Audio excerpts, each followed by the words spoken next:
Reception, I've got another story about an animal for you today. Let me give you some clues, see if you can work out what the animal is.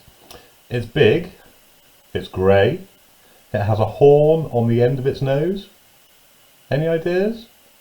It is a rhino. This book is called Rhinos Don't Eat Pancakes.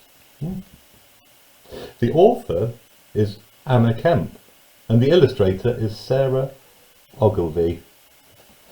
Rhinos don't eat pancakes. Well, it very much looks like that rhino there would like to eat a pancake. Let's see what happens. Do you ever get the feeling that your mum and dad aren't listening to a word you say? You do? Then you are just like Daisy. Her mum and dad never listen. Daisy could tell them that their hair was on fire or that the dog had eaten the postman, but they would just nod and say, "That's nice, dear," or "Tell your gran," or "Can't you see I'm on the phone?" So when one day Daisy had something really important to say, guess what? Nobody listened. So this is what happened. Daisy was eating her breakfast when a big purple rhino strolled into the kitchen. That's right, a big purple rhino. It was as big as a bus and as purple as a plum. It was also a bit peckish. So it took a chomp of Daisy's pancake and went upstairs. "Mum, Mum," Daisy called. "There's a big—" "Tell your dad," said Mum. "He'll catch it in a mug and throw it out of the window." "Dad, Dad," said Daisy. There's a huge—" "Shh," said Dad. "The spider can wait." "It's not a spider," Daisy shouted. "It's a big purple rhinoceros." But, as usual, nobody listened.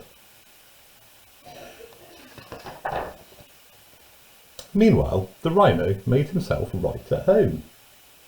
Daisy saw him in the hall and glimpsed him in the garden. She spied him in the bathroom and surprised him on the loo. But every time she tried to tell her parents, they'd say, "Shh, Daisy, can't you see we're busy?"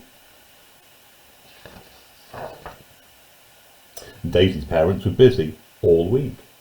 So Daisy began to talk to the rhino instead. Soon they became good friends. They played hoopla and made pizza together. And the rhino tickled Daisy until she thought she'd burst. But Daisy's parents didn't notice. Until the pancakes ran out.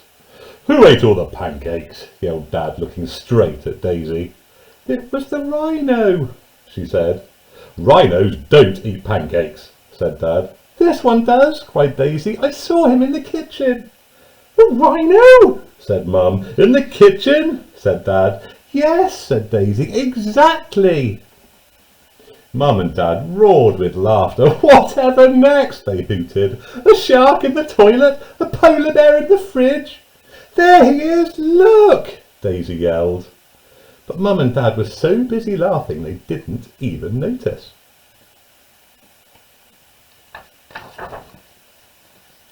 "Come on, Rhino," said Daisy. "I've had enough of this."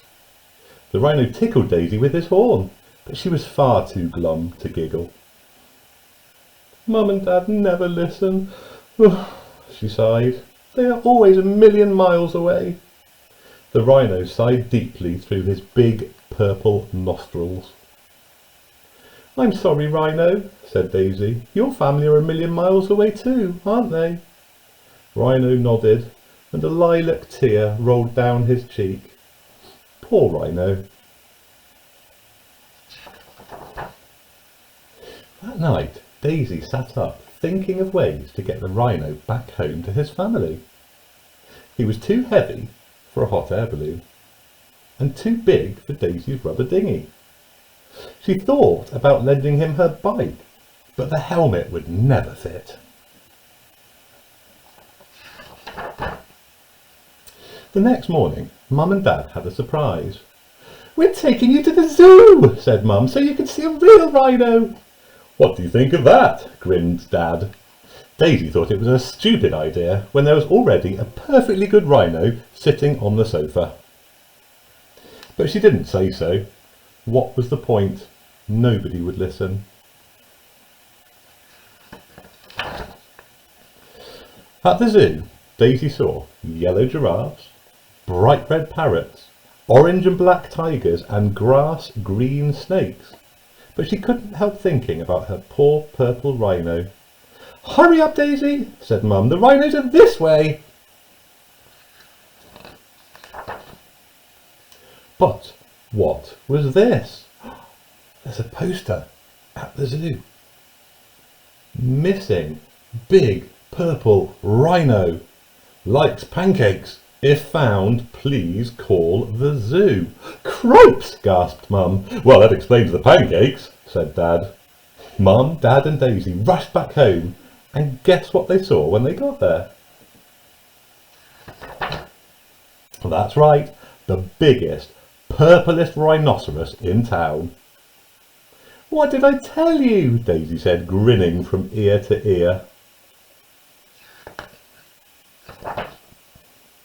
"I'm phoning the zoo," said Mum. The rhino looked startled. "No," said Daisy, "not the zoo. He needs to get back to his family. They are 1,000,000 miles away." "Well, we'd better get a move on," said Dad. "The next flight to 1,000,000 miles away leaves this afternoon." The rhino packed his suitcase while Daisy found his hat. Then they all pushed his big purple bottom into the back of the car and drove to the airport. That is an extremely large purple bottom, isn't it? "I'll miss you," said Daisy as the rhino boarded the plane. The rhino gave her a big purple hug. He would miss her too. Back at home, Daisy began to feel lonely again. Who would listen to her now? But little did she realise that everything was about to change. "Tell us about the rhino, Daisy," said Mum. "Yes," said Dad, "tell us all about that big purple pancake-eating rhino." So Daisy told them about the hoopla and the pizza and the tickles, and guess what? They listened and listened until she had completely run out of words. It was brilliant. "Is there anything else you'd like to tell us?" asked Mum as she tucked Daisy into bed that night. Daisy looked out onto the landing. "No, that's all for now," said Daisy, smiling. "Night night." What do you think that is, boys and girls? The pink polar bear would have to wait till tomorrow. The end. I hope you enjoyed that, boys and girls. What an absolutely lovely book. Keep tuned to YouTube for some more videos coming for you soon. Bye.